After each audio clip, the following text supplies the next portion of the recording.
Annonceurs, entrepreneurs, promoteurs et chefs d'entreprise, choisissez dès à présent votre meilleur partenaire média, Ideal Production. Ideal Production est basé à Cotonou au Bénin. Ideal Production, le partenaire exclusif de Sika TV en Afrique.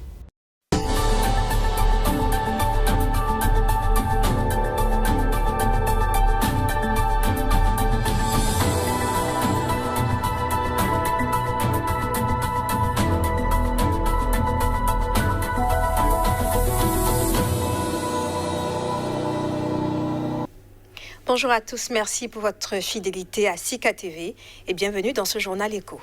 Malgré la Covid-19, le déficit budgétaire 2020 de la Côte d'Ivoire est resté en dessous des prévisions. Il a été estimé à 5,6% du PIB.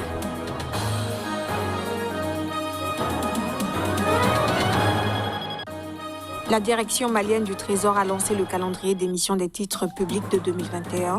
Le montant des titres à émettre s'élève à environ 1 400 000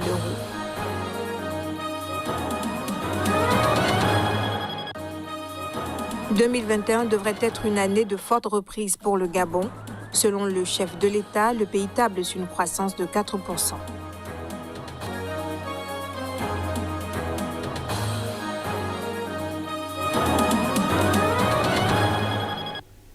Des navires ancrés en Méditerranée depuis près d'une semaine ont entamé lundi soir la traversée du canal de Suez, débloquée après la remise à flot de l'Ever Given, un porte-conteneurs géant qui obstruait cette voie cruciale pour le commerce maritime. Les premiers navires ont commencé à circuler dans le canal autour de 16h GMT, selon le président de l'autorité du canal de Suez. Le responsable égyptien a ajouté que l'objectif était, dans un premier temps, de faire passer 113 navires dans le canal entre 18h et 8h mardi, dans les deux sens de circulation. Au total, plus de 400 navires chargés de marchandises, de pétrole ou encore de bétail étaient restés bloqués aux deux extrémités du canal et dans le grand lac Amer, un lac salé au milieu de celui-ci. Chaque jour d'immobilisation a entraîné des milliards de dollars de pertes. Le président égyptien Abdel Fattah el-Sisi a promis mardi que son pays allait se doter d'équipements adéquats afin d'éviter une répétition de ce type d'incident. Au Mali à présent, la Direction nationale du Trésor et de la comptabilité publique a procédé officiellement au lancement le 23 mars du calendrier d'émission des titres publics de l'année 2021. Selon le ministre de l'Économie et des Finances, le montant des titres à émettre par le Trésor s'élève à 910 milliards de francs CFA environ. Suivez le récit de Saturné Diossou. L'État du Mali, à travers la Direction nationale du Trésor et de la comptabilité publique, émet des titres publics sur le marché financier régional avec le concours de l'agence UMOA Titres et des sociétés de gestion et d'intermédiation. Le pays va mobiliser 910 milliards de francs CFA sur le marché financier en 2021. Ce montant est réparti comme suit. 170 milliards de francs CFA de bons du Trésor, 740 milliards de francs CFA d'obligations du Trésor. C'est dans l'optique de lever des ressources pour le financement de son économie.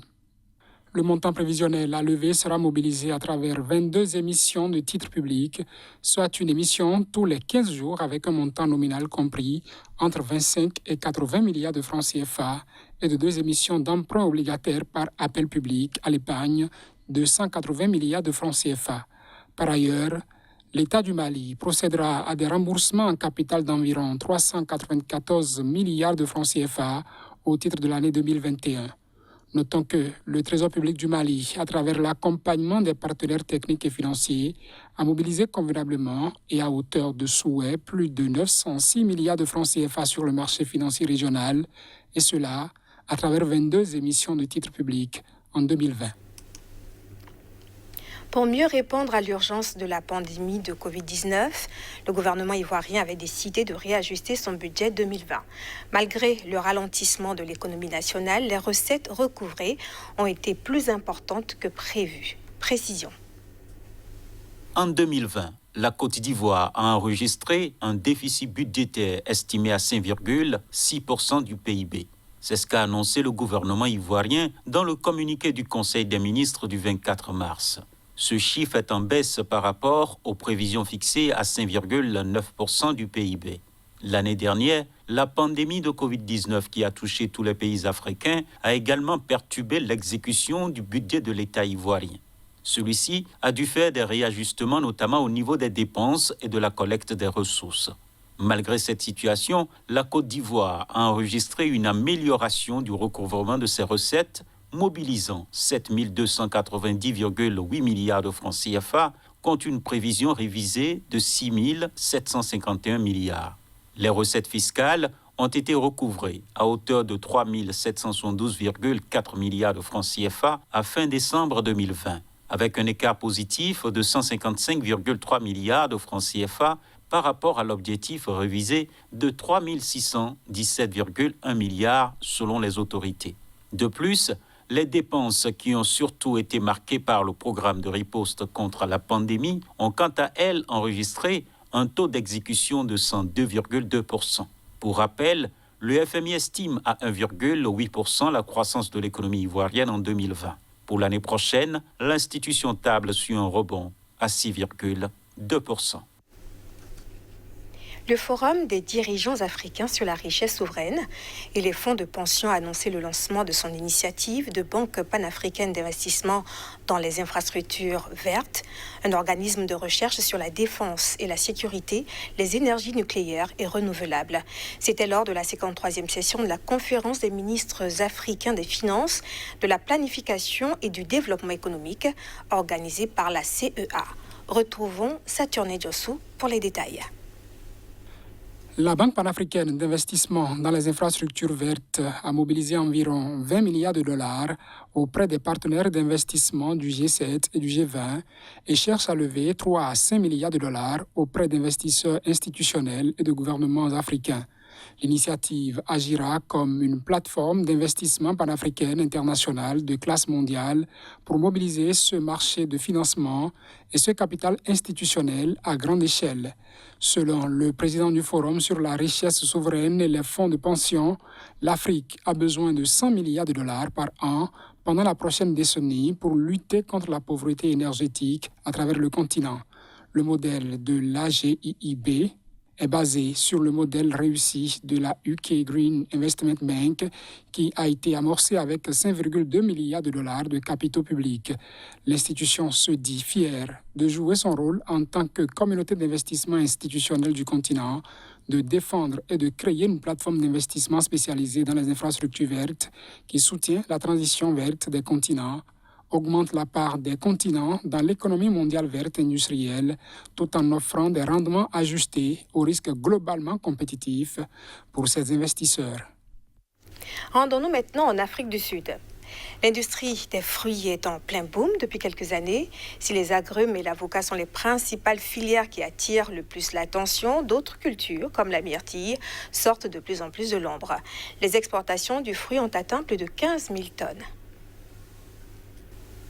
En Afrique du Sud, l'industrie de la myrtille continue son essor. En 2020, les exportations du fruit ont atteint 15 636 tonnes, soit 27% de plus que l'année dernière, qui était de 12 221 tonnes. C'est ce qu'a annoncé l'Association sud-africaine des producteurs de baies. Avec cette prouesse, la filière affiche sa résilience face à la pandémie de coronavirus qui a durement affecté la province du Cap-Occidental, principale zone de production avec 60% du stock national. Par ailleurs, la performance vient confirmer la bonne dynamique entamée par le secteur depuis 5 ans déjà. Pour comprendre le bond de la filière, il faut savoir que la production actuelle représente près de 10 fois le niveau de 2015 évalué de 1792 tonnes. Ceci grâce à l'engouement des exploitants pour le fruit qui est de plus en plus demandé dans la plupart des chaînes de supermarchés du pays. Le nombre de personnes employées par l'industrie est passé de 1 000 en 2014 à plus de 8 000 en 2019.